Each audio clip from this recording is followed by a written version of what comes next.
everyone, and welcome to the DM's Journal. I just had, not just, I had it last night, but I had the best session. It was my favorite session so far. I took the adventure that I had been doing, which is, it was Dragon Heist, and I kind of took the book and threw it out the window. Goodbye, out into the wilderness. There's absolutely I completely gotten rid of all of the story.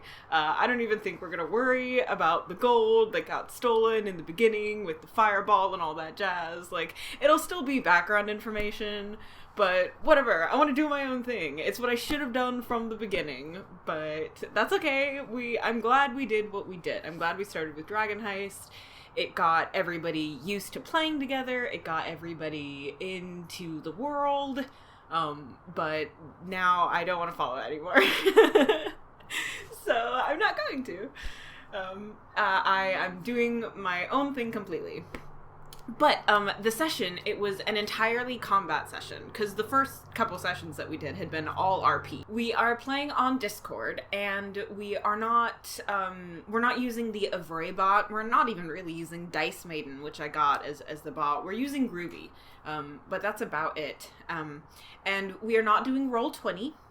I'm not messing with maps, I'm not messing with minis, I'm not doing any of that stuff. I am doing theater of the mind. You know, thinking about what Matt Colville was saying in his Running the Game, number 92, I believe, was all about, like, what makes you happy as a DM? What's the fun that you, personally, as a DM, get from DMing?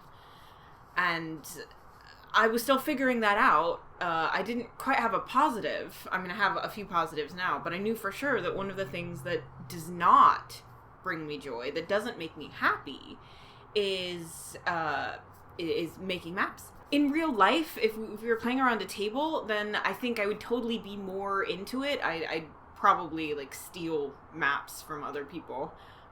But online, I've never found Roll20 to enhance any role-playing, any art role-playing game. I've never found the addition of maps and minis and those digital things. I think all it does is really create downtime, which is totally unnecessary, at least for me and my party. So, where's the other one? There it is. It's hard with the camera because it's, like, opposite, and you're like, where are my hands? So, and you know what? It worked fine. It was absolutely fine. So I had led them to, in the previous session, I was still doing Dragon Heist, and I had skipped the first two chapters, and I was just doing chapters 3 and 4. You can watch the other videos to see the train wreck of that. It wasn't a train wreck. But this session, it was the Growland Manor. They were supposed to go and explore the Growland Manor. And in the book, you know, you had a whole bunch of information that you were supposed to find, but I just ignored all of that. I ignored the setup for the mansion. I ignored all of the combats that it had given me. I just did my own thing. I needed, like, a big bad monster at the end. I wanted it to feel like a satisfying fight, like a little mini arc had just come to an end. So how I did the final combat, how I found the monsters, was I just looked online. I searched, I believe because I have 5 PCs and they're all level 3. So I think like 2,000 experience points was a deadly encounter. So I just searched monsters that were CR5, because they're roughly around 2,000 or 1,800 experience points. And I just picked one that looked interesting and built the Growland Manor around that, which was a lot easier than I thought it was. Building combat encounters it was actually one of the things I was most worried about. But I don't need to be, apparently, because it went great. So the monster that I ended up going with was an Ochu, which is a aberration tentacle type monster. And I've already, like, I've had this idea in my head that the monster races, like Tabaxi and Aarakocra, basically what my party is: Dragonborn, Tabaxi, Aarakocra, Kuatoa, Minotaurs, as well as Luxodons, who are elephant people, and I've added a dog NPC, like, that kind of like Tabaxi, and half-orcs and orcs as well, as well as giants. Like, all of those things that aren't dwarves, humans, elves, or halflings are all sort of seen as second-class citizens. So with Lord and Lady Growland, made them flat-out racist. And the O2 was their, like, it was their little pet that they were going to train to eat animal people. And the party went through the house, murdered everybody, and killed the O2 and Lord and Lady Growland. And that was it. There were 3 combat encounters. I prepped 5 different combat encounters, but I only did about 3 of them because I noticed after the first 2, it was getting kind of late. We still had a big battle to fight, and I didn't want to tax their resources too much. So I got rid of those, the 2 other fights. There were fights on the grounds, fights in the house, and then fights in the cellar where Lord and Lady Growland and the O2 was. I just got rid of the fights in the house. I made it musty and old and kind of like an IKEA furniture house. It was fine. They did some exploring. They found some notes to show that she was totally racist. And then they went down to the cellar and they killed everyone. And it was so much fun. I discovered that I don't need to work as hard as I thought I needed to. A lot of the time, I was just sitting there listening to my players discuss where to go, describe how to kill, like what they wanted to kill. They were describing their moves and their killing. They were discussing things in character. They were coming up with fun, inventive ways to do things. And most of my job was just reacting. I knew the things that needed to happen. I knew basic DCs for everything. And I just let them loose, and they climbed all over it, and it was glorious. So much fun. The other thing that I learned this session was what I actually need to prepare and how to do it. I think that is probably one of the most important jobs of the DM, is doing your prep and doing it well and thoughtfully. And that prep is going to look different for everyone, depending on your DM style, your game, the type of game you're running. Like, there's no correct way to prep. But for me, anyway, I think the big thing that I need to change in my prepping is my battle prep. Because I wrote down the enemies that I wanted them to fight. I wrote down the enemies and the descriptions of the rooms. But I didn't write down the enemy's AC. I didn't write down their power or their hit points. I had to roll for initiative. I had to do all these things and flip through the book. And that was what took the most time. The downtime that we had was me prepping for the battle. So I think for next time, I'm going to prep the battles differently. I like organizing things in my own way. So I could use the D&D stat blocks and things like that, but there's a particular way that I like my information ordered. I don't use character sheets anymore. I just write it down on a sketchbook because I can organize the information the way that I need. I can write as much or as little as I want to. It's better for me. So I think I'm going to do the same thing with combat. I might even just pre-roll their initiative as well. So we don't even, I just have to worry about filling the players in around them. And I'll write down their AC, their hit points, any moves that they need to do. I can do any quick little changes with spells. And that's going to be like the most involved thing of the prep. It's prepping the battle itself. So it runs smoothly, it goes well, but that's really it. We started at around 6:37, and we played until a little after 10. It was great. It was exactly as long as it needed to be. And what's super fun is that we are playing again today. Because it's Saturday, we played on Friday, and it's Saturday, and nobody has anything to do, and now that we're playing online, we can play more often and more regularly, which is super exciting. So, and I don't have to do that much prep, actually, because we only got about halfway through the stuff that I prepped, because I wanted to get through this mansion and then start my NPCs, because I know what I'm going to do. It's so exciting.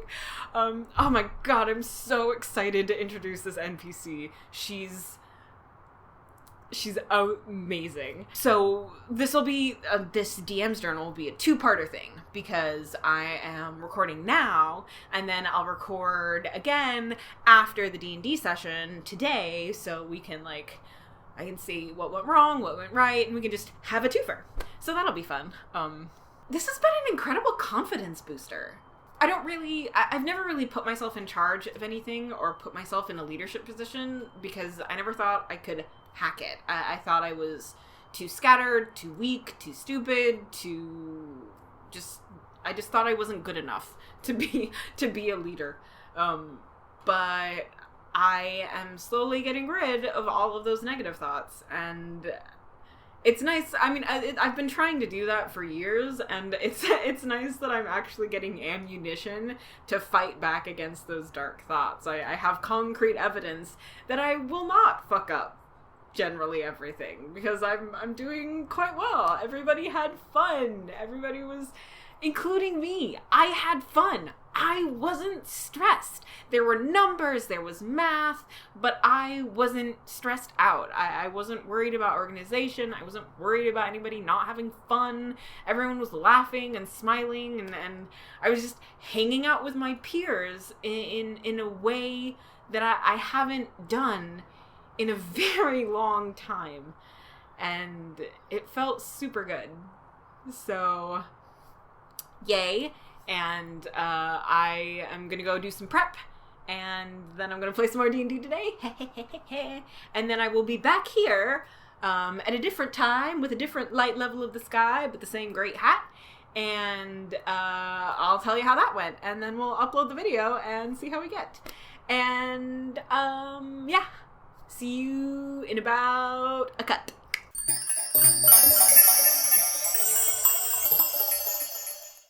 Hi, I'm Stephanie Zim, and you should totally follow my detective agency, because I'm like the coolest person ever. Oh wow, that sounds awesome. We'll totally do that.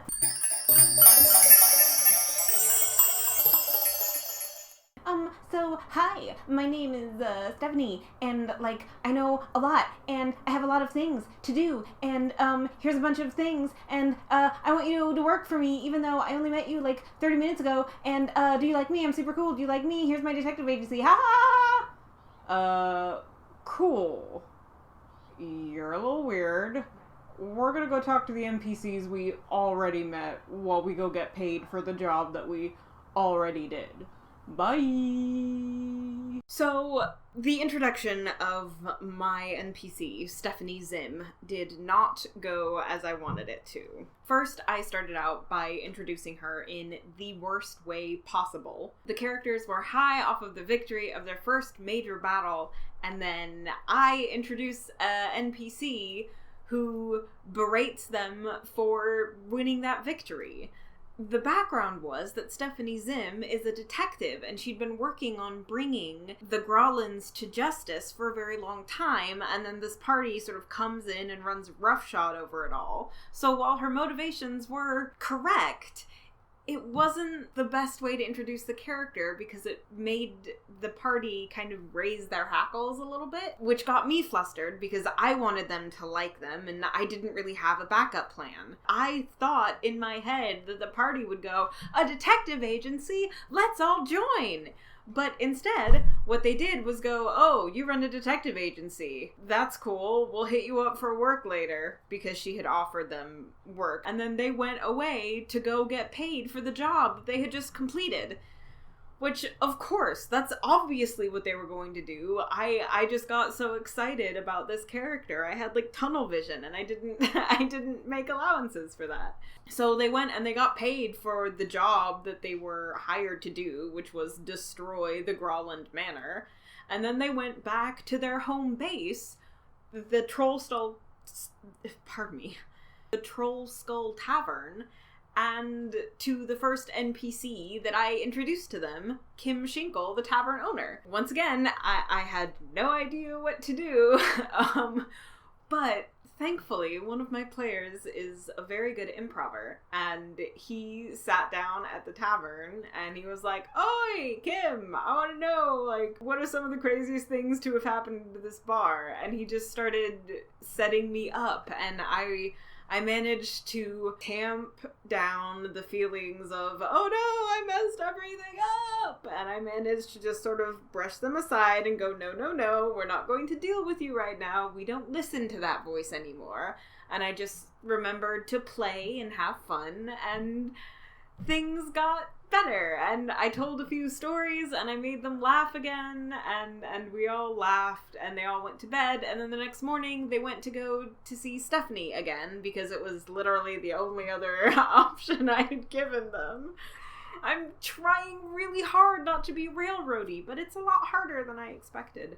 That meeting with Stephanie went a lot better. I was able to show more of her character. She's not angry or aggressive. She's a heart of gold. She runs a detective agency that caters to the animal population, the new sort of influx of animal population that has come to this harbor town. I never really liked the term monstrous. I didn't like the connotations of that, so I've decided instead to call them paranormal.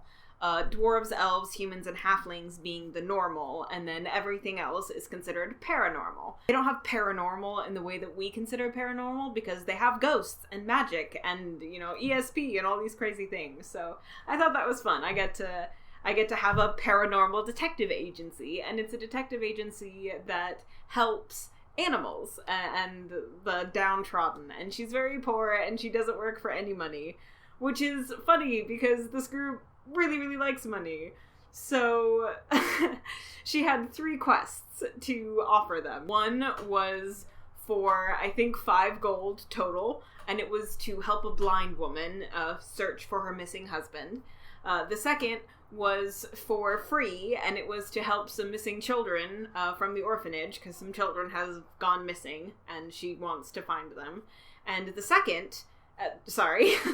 the third one was a druid came in to Stephanie's office, a gnome druid, and gnomes are also considered paranormal, and wanted to pay 100 gold each to the party to travel to this glen to mysterious undead. I don't know. Something is happening in the Auric Glen. I wanted to give them an option to get out of the city. So they were interested in the helping the blind woman and the Auric Glen, and then Stephanie is going to take the children, because the way I presented it was that for the first time Stephanie has so many options, she doesn't know what to do, and she needs help, so they took 2.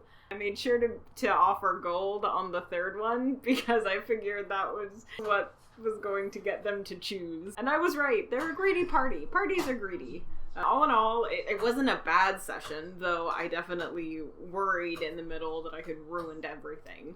But I hadn't. It was just me. Everybody makes mistakes, and I'm an everyman, so here we go. The next time we're going to play our full session is going to be on December 11th, which is quite a ways away from now.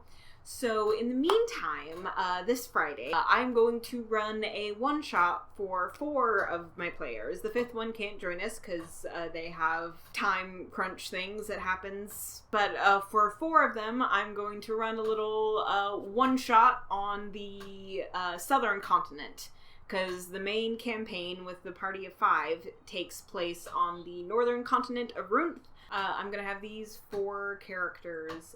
They're my 4 boys. They're the 4 boy players. I call them my boys.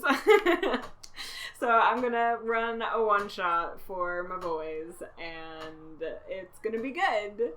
It's gonna be Thanksgiving themed. I might have already said that. I should probably close out the video because this is gonna be a long one. Oh, well, last note of business is that I have a logo now, and it was drawn by the amazing Kai. I will link their Tumblr in the description. You should go check them out. They are wonderful, and they did a job even better than I could have imagined. And I'm also gonna link credits to the little sound things that I did, just in case, because I want to give credit where credit is due. Cool. So I will see you next week. I'm gonna try to upload videos every Saturday. I can't guarantee a time, but that's what I'm gonna try to do. Okay, bye!